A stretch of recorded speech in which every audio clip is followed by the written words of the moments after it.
Today we will focus on the early life of Elizabeth, Henry VIII's second daughter, and Mary's half-sister. She later became one of the most famous monarchs in British history, but our story today focuses on a lesser-known chapter from her youth that involves a shocking betrayal of her devoted stepmother and an unsettling affair with her stepfather. What's the story? Let's find out. Elizabeth was known for her remarkable intelligence, even from her childhood. She grasped difficult concepts quickly and expanded on them effortlessly. With the guidance of skilled tutors, she developed the ability to articulate her thoughts clearly on even the most complex topics. As Elizabeth entered adolescence, she began to exhibit a captivating charm. People often attributed this to her mother, Anne Boleyn. This allure, combined with her wit and intelligence, made her a striking figure. Yet her childhood was anything but smooth. When Anne Boleyn was executed, Elizabeth was only 3 years old. She was declared illegitimate and cast out of court. Her fortunes changed thanks to Henry VIII's final queen, Catherine Parr. Catherine was a kind and wise woman who took Elizabeth and her half-sister Mary under her wing, raising them as her own daughters. To young Elizabeth, Catherine became the closest thing to a mother she had ever known.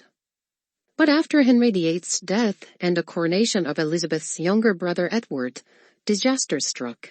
This trouble came in the form of Thomas Seymour, the king's ambitious uncle. Thomas Seymour was the brother of Henry's third wife, Jane Seymour, and he had risen to prominence after inheriting the title of Lord High Admiral from his elder brother. But he was not content with this position. This was because his elder brother, Edward Seymour, served as Lord Protector and effectively ruled England on the young king's behalf. Thomas often complained that his brother Edward was blocking his rise to power. Maybe this was partly true because what he wanted, becoming the Lord Protector himself and the head of the Regency Council, was not something Edward was willing to share even with his brother. Or maybe it was because Edward simply saw his brother's incompetence.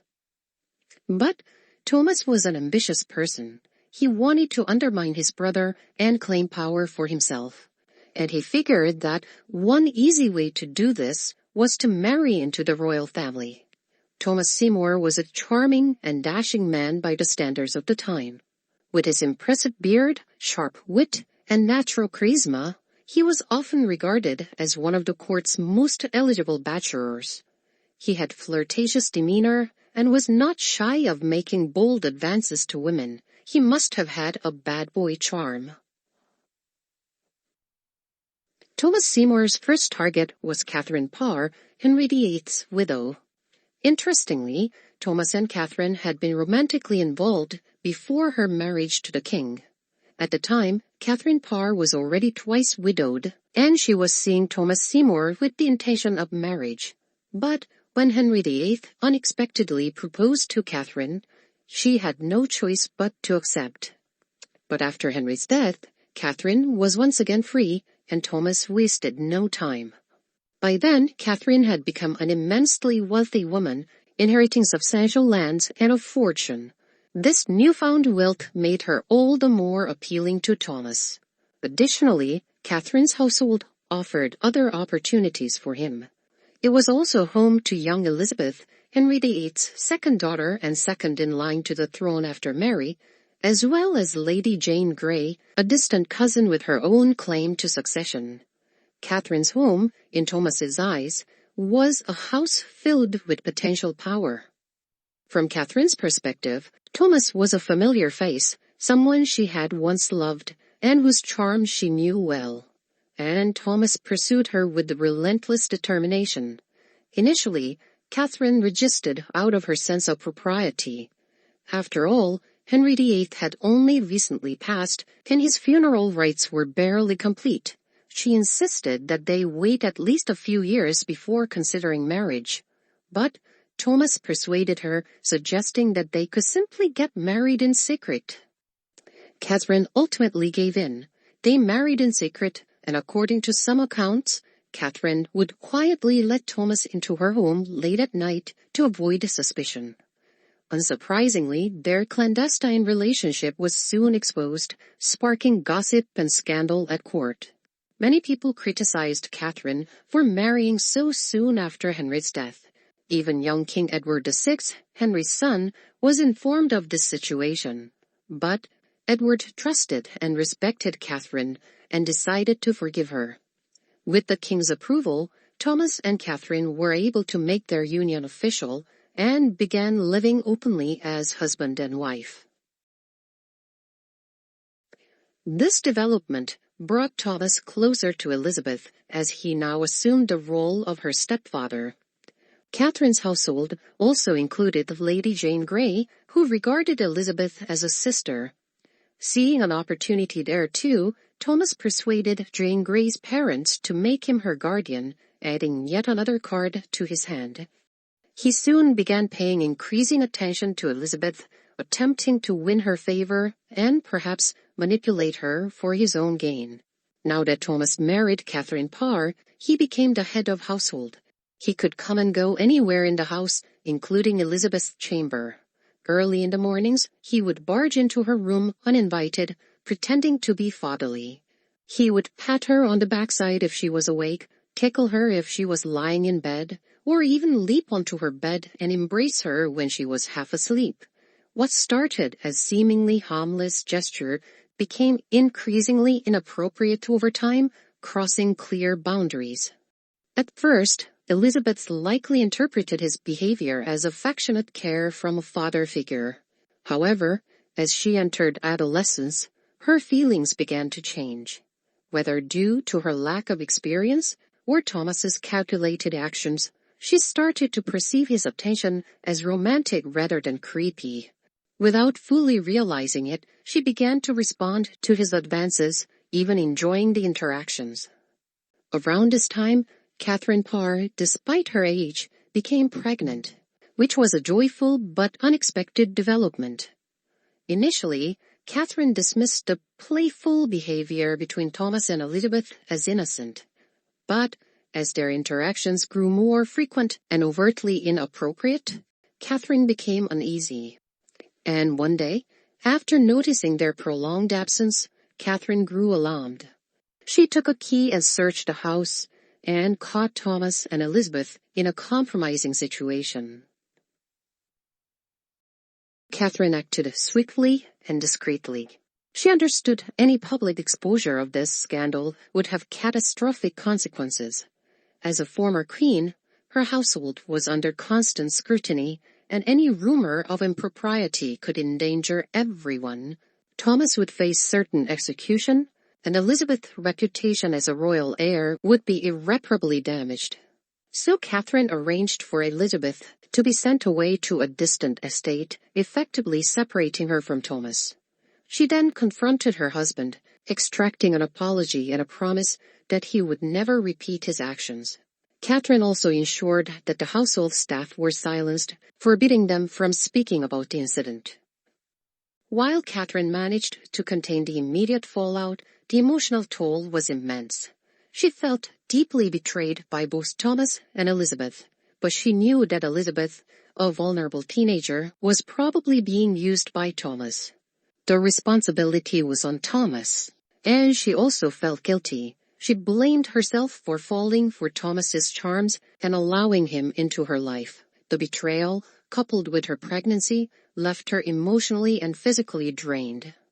Catherine eventually gave birth to a daughter, but her health rapidly deteriorated after the delivery. Within days, Catherine fell into unconsciousness and passed away.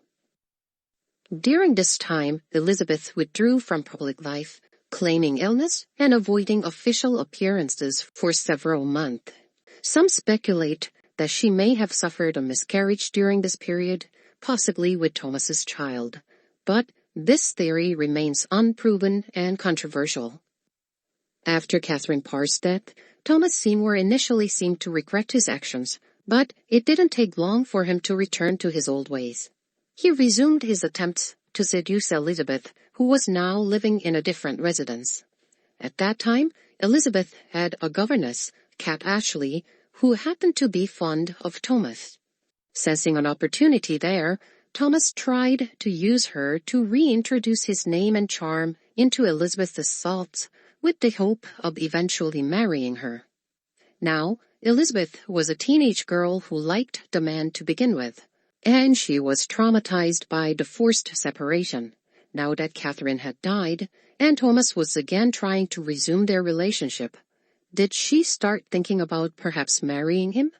If she ever did, she was smart enough to not fall into that trap.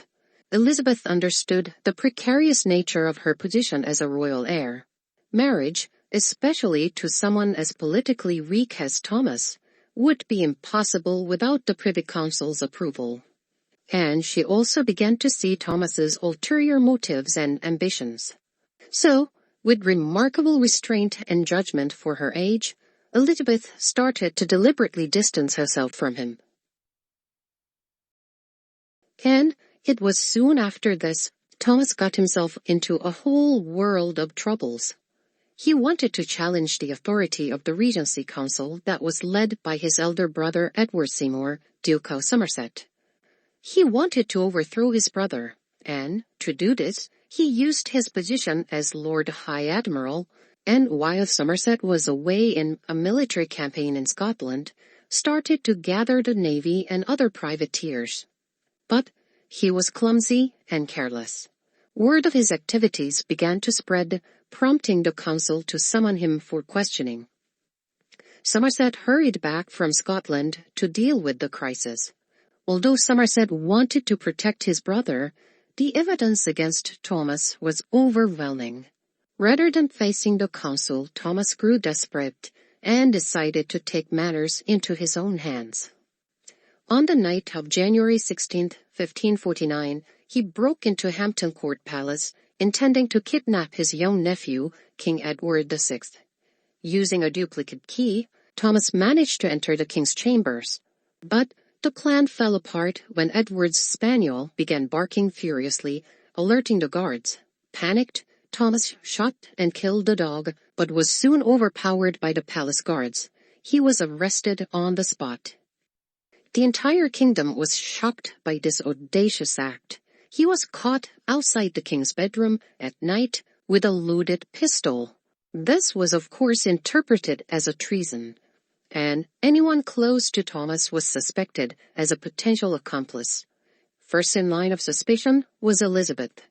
Her earlier close personal relationship with Thomas was known to many, and she was second in line of succession if Edward dies. Rumors circulated that she might have been behind Thomas's act of treason. The Regency Council, eager to uncover any accomplices, subjected the young princess to intense interrogation. During the questioning, Elizabeth displayed extraordinary composure and intelligence. The interrogators underestimated her because of her youth. They assumed it would be easy to manipulate her and get confessions out of her. Yet, Elizabeth skillfully navigated their traps. Her answers were consistent, precise, and left no room for misinterpretation. And here, Elizabeth's prudence in distancing herself from Thomas before the rebellion proved crucial to her defense. Correspondences she had exchanged with Thomas showed that she maintained a distance from him. Unable to find any evidence of her involvement, the council reluctantly cleared her of suspicion. Thomas Seymour was executed by beheading, along with several of his associates. The scandal also damaged the reputation of his elder brother Edward Seymour, who had appeared hesitant to act decisively against his brother. This hesitation would haunt him politically and contribute to his eventual downfall. Despite being implicated in Thomas Seymour's treason, Elizabeth miraculously survived unscathed. Even more impressively, she managed to protect several of her attendants who were also suspected of having ties to Thomas. But Elizabeth's reputation as a princess suffered a significant blow. Rumors swirled, casting doubt on her character and tarnishing her standing in the eyes of the court and the public. Restoring her dignity and credibility would take years of careful conduct and political acumen. But this incident also served as a harsh but invaluable lesson for the young princess. The experience taught her the dangers of ambition and the importance of restraint, lessons that would shape her future as one of England's most cautious and effective monarchs. What happened next in England to Elizabeth and her half-sister Mary? We will continue with their story in our next video, so please like and subscribe to continue receiving our stories from history. Also, check out our playlist for the series on other countries and periods. It really helps a small channel like us.